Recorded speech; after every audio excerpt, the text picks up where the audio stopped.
इस एलपीपी को simplex method से सॉल्व करना या बिग एम मेथड, ऐसे भी लिखा हो सकता है एग्जाम के अंदर। ठीक है, बिग एम मेथड का मतलब क्या होगा, यहाँ पर एम बहुत बड़ी संख्या होगी, बहुत बड़ी संख्या। ठीक है, large numbers, where M is a large numbers. ठीक है, तो बहुत ही ईजी मेथड है क्योंकि सिंप्लेक्स ही है। तो देखो अब प्रॉब्लम किस टाइप की है, मिनिमम ऑब्जेक्टिव फंक्शन कैसा दे रखा है, minimum z equal to x1 plus x2, और कंसंट्रेंट्स कितनी दे रखी है इसने, कंस्ट्रेंट्स के बारे में क्या लिखा हुआ है, 2x1 plus x2 greater than equal to 4 and x1 plus 4x2 7x2 greater than equal to 7 और x1 x2 all are positive. ठीक है, तो सबसे पहला टारगेट क्या होगा, ये मिनिमम नहीं होना चाहिए, मैक्सिमम के अंदर होना चाहिए। तो हम लोग क्या करेंगे, इसको मैक्सिमम के अंदर चेंज करेंगे। तो that is maximum z equal to minus minimum z, ये फॉर्मूला है। तो इसकी हेल्प से चेंज कर दो आप, मैक्सिमम z इक्वल टू हो जाएगा minus x1 minus x2। Okay, और इसके बाद फिर आइए आप, that is 2x1 plus x2। अब ध्यान देना आप, इससे पहले हमने जितने भी क्वेश्चन किए थे उनकी राइट हैंड साइड बड़ी थी, अब इनकी लेफ्ट बड़ी है। ठीक है, अगर राइट बड़ी हो तो लेफ्ट के अंदर जोड़ना, और अगर लेफ्ट बड़ी हो तो लेफ्ट में से घटाना। ठीक है, अब यहां से हम एक वेरिएबल माइनस करेंगे, तो ये आ जाएगा माइनस x3 इक्वल टू 4। ठीक है, और फिर ऐसे ही यहां पर x1 plus 7x2 minus x4 equal to 7। समझ गए ऐसा क्यों किया, लेफ्ट हैंड साइड का बड़ा होना, बराबर करने के लिए क्या करना पड़ेगा, अपने को माइनस करना पड़ेगा। यहाँ पर एक वेरिएबल इसमें से माइनस करेंगे, एक वेरिएबल इसमें से माइनस करेंगे। ठीक है, तो और जो वेरिएबल घटाए जाते हैं वो क्या कहलाते हैं, सरप्लस वेरिएबल, उनका नाम होता है सरप्लस वेरिएबल। तो लिख दो आप यहाँ पर, for all x1 x2 x3 x4 are positive. ठीक है, एंड वेयर्स यहां पर x3 x4 ये कौन है, सरप्लस, सरप्लस वेरिएबल।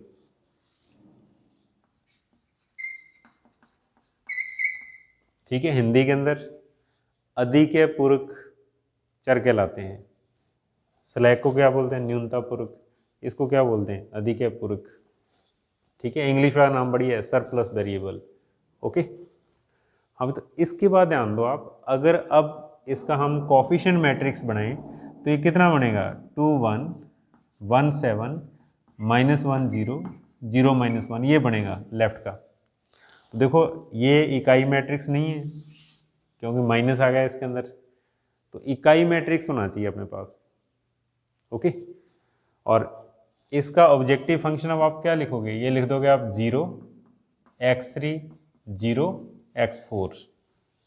देखो सरप्लस या स्लैक वेरिएबल के साथ 0 लिखा जाता है यहाँ पर। तो अब देखो इकाई मैट्रिक्स नहीं है, ध्यान देना आप, इकाई मैट्रिक्स नहीं है, तो फिर अपने को क्या करना पड़ेगा, इकाई मैट्रिक्स बनाना पड़ेगा, यूनिट मैट्रिक्स होना चाहिए, तभी आप सिंप्लेक्स टेबल तैयार कर सकते हैं।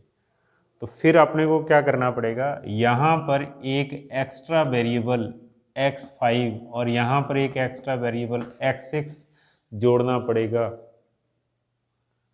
ठीक है, एक वेरिएबल एक्स्ट्रा और ऐड करना पड़ेगा इसके अंदर इक्वेशन बनने के बाद। ठीक है, ऐसा क्यों किया, क्योंकि 1 0 और 0 1 नहीं है, एक इसके अंदर जोड़ना पड़ेगा अपने को।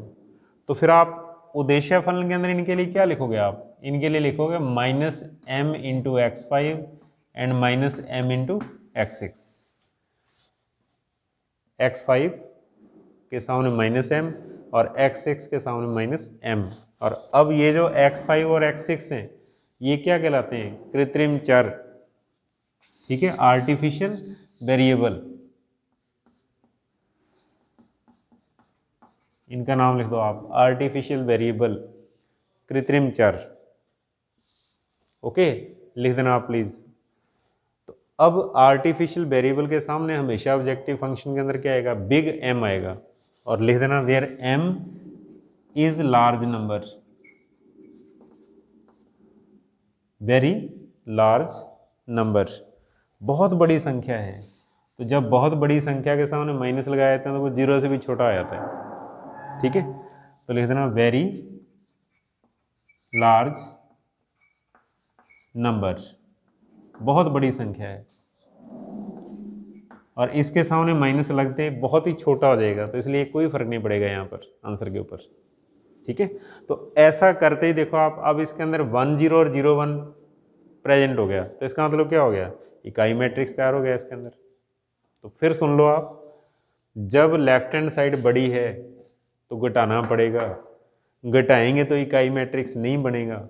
इकाई मैट्रिक्स बनाने के लिए अपने को यूनिट मैट्रिक्स बनाने के लिए और वेरिएबल ऐड करने पड़ सकते हैं, जैसे आपके सामने है। तो ये वेरिएबल क्या कहलाते हैं, इक्वेशन बनने के बाद जो ऐड किए, कृत्रिम चर, आर्टिफिशियल वेरिएबल, ठीक है।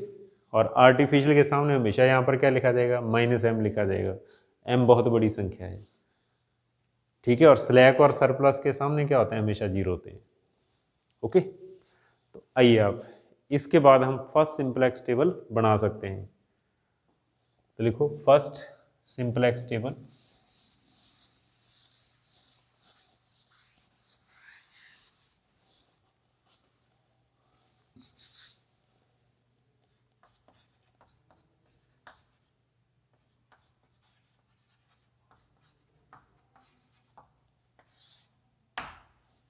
ठीक है। तो क्या करना होगा इसके अंदर, सीजे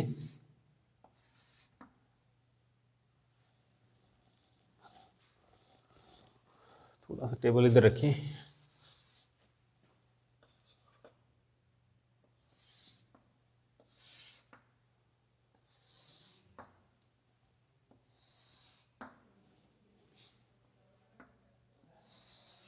ओके। तो देखो सबसे ऊपर आएगा ऑब्जेक्टिव फंक्शन के कोफिशिएंट, दैट इज -1 -1 0 0। इसको थोड़ा सा लिख दूं मैं, फिर आगे -m और -m भी लिख देंगे इसके अंदर। और यहाँ पर आएगा b x1 x2 x3 x4, थोड़ी जगह और चाहिए। और यहाँ पर राइट हैंड साइड आएगी 4 और 7। यहाँ पर कोफिशिएंट मैट्रिक्स लिखो आप, x1 के नीचे x1 के गुणांक 2 1, फिर 1 7, फिर -1 0, फिर 0 -1, ओके। तो थोड़ा सा और बढ़ाना पड़ेगा टेबल को, 2 वेरिएबल और लिखने हैं इसके अंदर। अब यहाँ पर लिख दो आप x5, यहाँ पर x6, यहाँ पर big M with negative sign, -m, ठीक है। और यहाँ पर x5 का गुणांक 1 और 0, यहाँ पर 0 और 1, ठीक है। अब अपने को किसी भी डाटा की जरूरत नहीं है, ठीक है। यहाँ हम लिखेंगे zj - cj,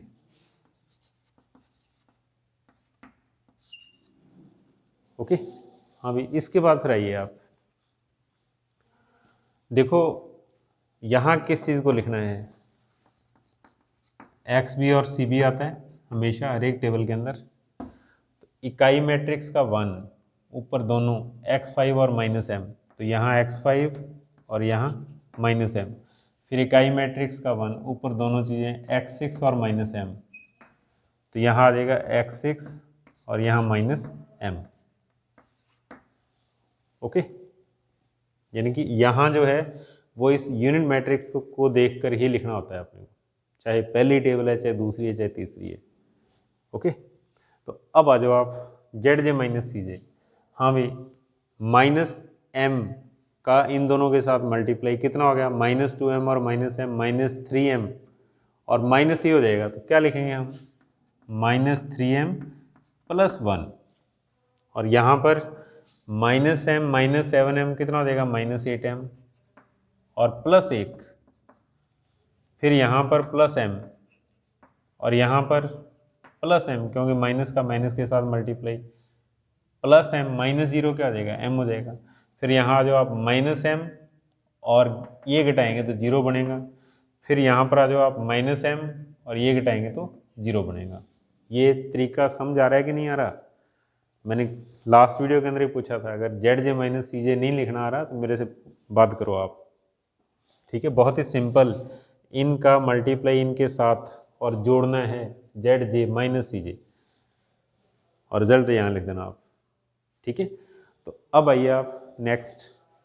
ठीक है, देखो m बहुत बड़ी संख्या है, 3m और बड़ी संख्या हो जाएगी और माइनस के साथ मल्टीप्लाई करेंगे तो क्या हो जाएगा, नेगेटिव हो जाएगा ये। ठीक है, और ऐसे ये भी क्या है, नेगेटिव है। तो हम इन दोनों में से आप लिखो सबसे पहले यहाँ पर कि वी सी दैट, हम देखते हैं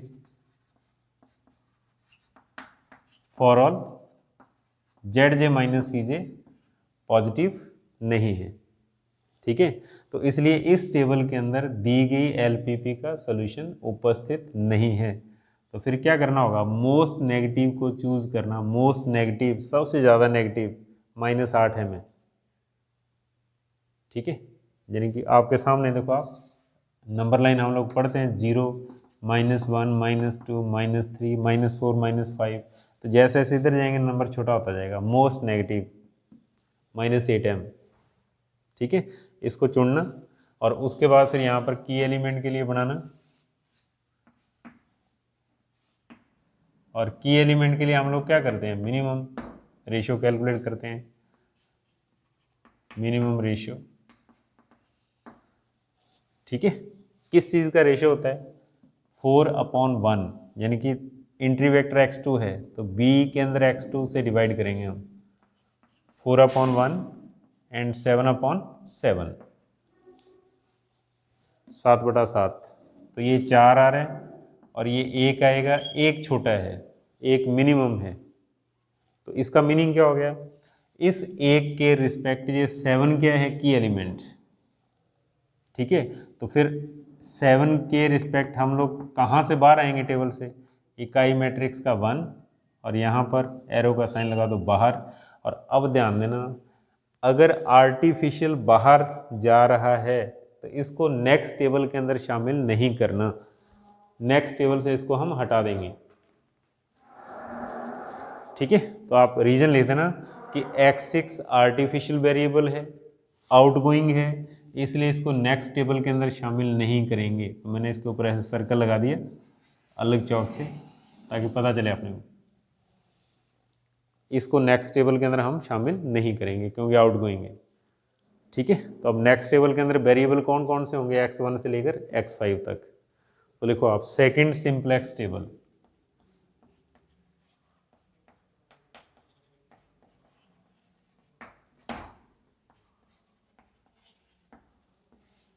सेकंड सिंपलेक्स टेबल, रूप बिल्कुल इसी टाइप का, सीजे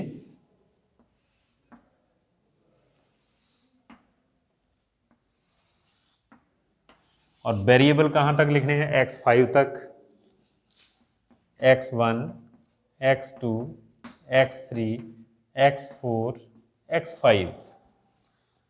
ठीक है, x6 को क्यों छोड़ दिया, बिकॉज आउटगोइंग था और आर्टिफिशियल होने के कारण उसको टेबल के अंदर शामिल नहीं करने, ये याद रखना आपने। और यहाँ पर आ जाएगा -1, -1, 0, 0 और -m। ओके, और यहाँ b लिखते हैं हम। और अब सबसे पहले क्या करेंगे हम, कौन सी रो बनेगी, सेकंड रो बनेगी इसके अंदर, क्यों, उसमें की एलिमेंट है। ठीक है,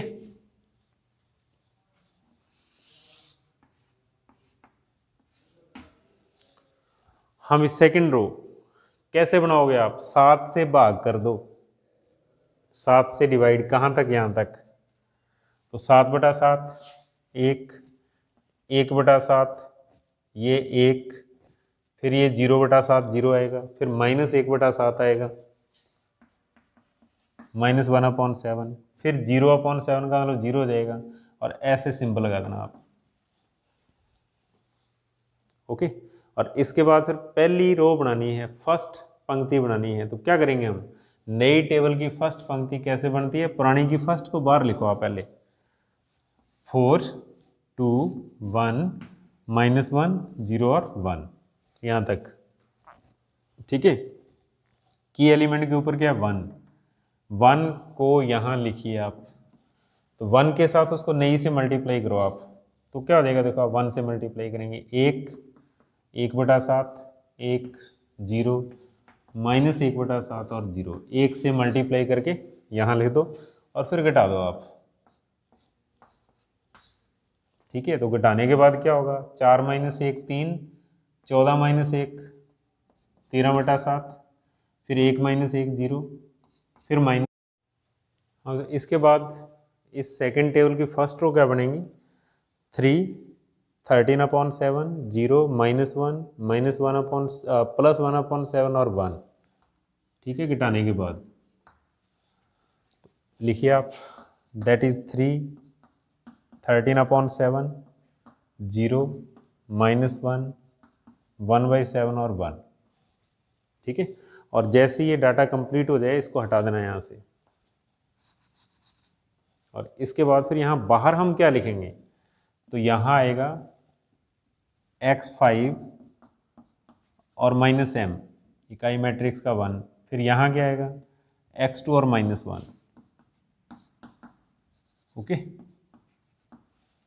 और अब हम कैलकुलेशन करेंगे zj - cj की, zj - cj कैलकुलेट करना, तो zj - cj का मतलब क्या होगा, इनका इनके साथ मल्टीप्लाई, तो ये हमारे पास आ जाएगा -13m/7 एंड -1/7 + 1, तो दैट इज +6/7, इसकी कैलकुलेशन ये बनेगी -13m/7 + 6/7 + 6/7, ऐसे लिख दो आप। फिर उसके बाद -1 + 1 दैट इज 0, फिर उसके बाद +m, फिर अगले स्टेप के अंदर -m/7 + 1/7, ठीक है, -0, कोई फर्क नहीं पड़ेगा, ये आएगा। फिर लास्ट में आएगा -m + m that is 0, okay. तो अब हम लोग क्या देख रहे हैं यहाँ पर, सारे zj - cj पॉजिटिव नहीं है, ये देखो आप नेगेटिव आ रहा है, क्योंकि m बहुत बड़ी संख्या है, -13 क्या हो जाएगा, और छोटा हो जाएगा, तो यहाँ पर 1/7 है, यहाँ पर 13/7 है, तो ये और छोटा हो गया माइनस होने के कारण, तो मोस्ट नेगेटिव को चुना जाएगा।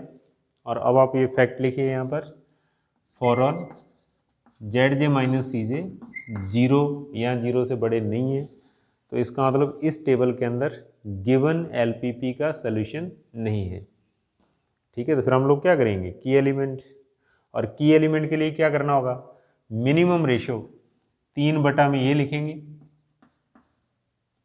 3/13/7 दैट इज 21/13, और फिर उसके बाद 1/1/7 दैट इज 7, ठीक है। ये 7 आ रहा है हमारे पास, ये आ रहा है 21/13, 1 पॉइंट समथिंग, तो ये छोटा है, इसको सिलेक्ट करिए, और इसके रिस्पेक्ट ये की एलिमेंट हो गया, ठीक है। और इस की एलिमेंट के सामने इकाई मैट्रिक्स का 1x5 आउटगोइंग, और अब हम लोग क्या देख रहे हैं, ये x5 आर्टिफिशियल वेरिएबल है और आउटगोइंग बन रहा है, तो इसको नेक्स्ट टेबल के अंदर शामिल नहीं करना, इसको टेबल से हम हटा देंगे, क्यों, आर्टिफिशियल वेरिएबल है, कृत्रिम चर है, ठीक है। तो फिर हम लोग क्या करेंगे नेक्स्ट, अगले स्टेप के अंदर सेकंड के बाद थर्ड सिंपलेक्स टेबल, तो अब देखो m5 भी हट गया, तो हमारे पास कहाँ तक रहेंगे वेरिएबल, x4 तक रहेंगे, तो नई टेबल हम x4 तक बनाएंगे, ओके। तो इसको डाटा जो है यहाँ से हटाइए,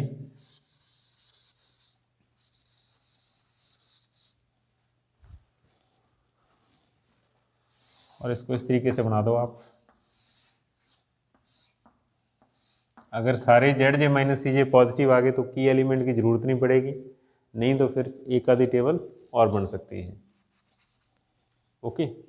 तो अब सबसे पहले क्या करना होता है, की एलिमेंट से डिवाइड, इससे इस रो को डिवाइड करेंगे, तो ये हमारे पास आएगा 21/7, ठीक है, 21/13, फिर हमारे पास आएगा 1, फिर हमारे पास आएगा 0, फिर आएगा -7/13, फिर हमारे पास आएगा 1/13। की एलिमेंट से भाग कर दो आप सारी रो को, और अब यहाँ पर ये सिंबल लगा देना, ठीक है। और अब इस नई की सेकंड के लिए पुरानी की सेकंड बाहर लिखो आप, इस सेकंड टेबल की सेकंड रो को बाहर लिखिए, 1/7, 0, 0, -1/7, ठीक है। अब की एलिमेंट के नीचे क्या है, 1/7 है, तो इसको 1/7 से मल्टीप्लाई करो आप, तो ऐसा करते ही क्या हो जाएगा, 3/13, फिर 1/7, देन 0, उसके बाद फिर इसको मल्टीप्लाई करेंगे तो माइनस का 1/13, और फिर इसके साथ मल्टीप्लाई करेंगे हम, ठीक है, तो यह आ जाएगा 1/91, ओके। हाँ भाई, अब हम लोग क्या करेंगे, इनको सब्ट्रैक्ट करेंगे, तो ये हमारे पास क्या आएगा, minus minus minus plus minus, okay. देखो प्लस का 13 माइनस का 3, दैट इज 10/13, फिर ये 0 हो गया, ठीक है, और ये हमारे पास आएगा 0,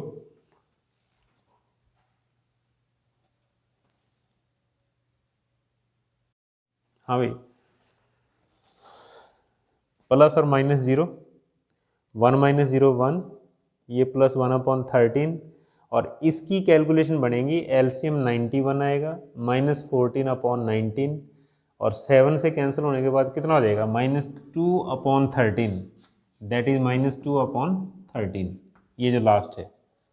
तो अब जो हमारे पास इसकी सेकेंड रो बन रही है वो है ये, घटाने के बाद 10/13, दैट इज 0, यहाँ 1, यहाँ 1/13, यहाँ -2/13, ओके।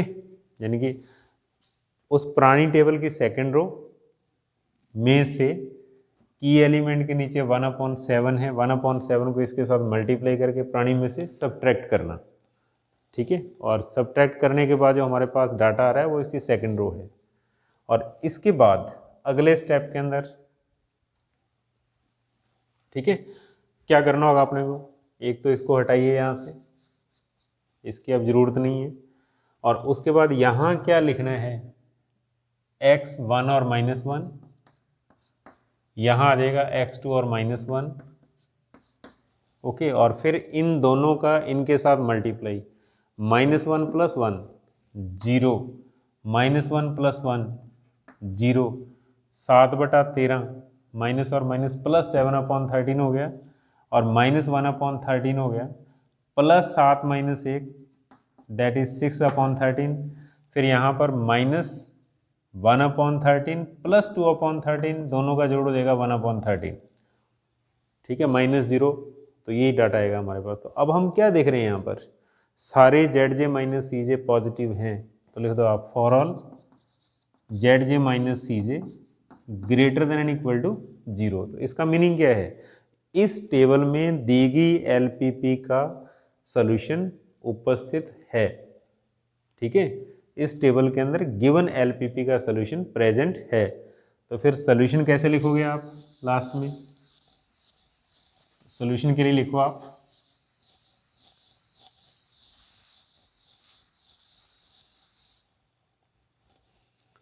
सॉल्यूशन,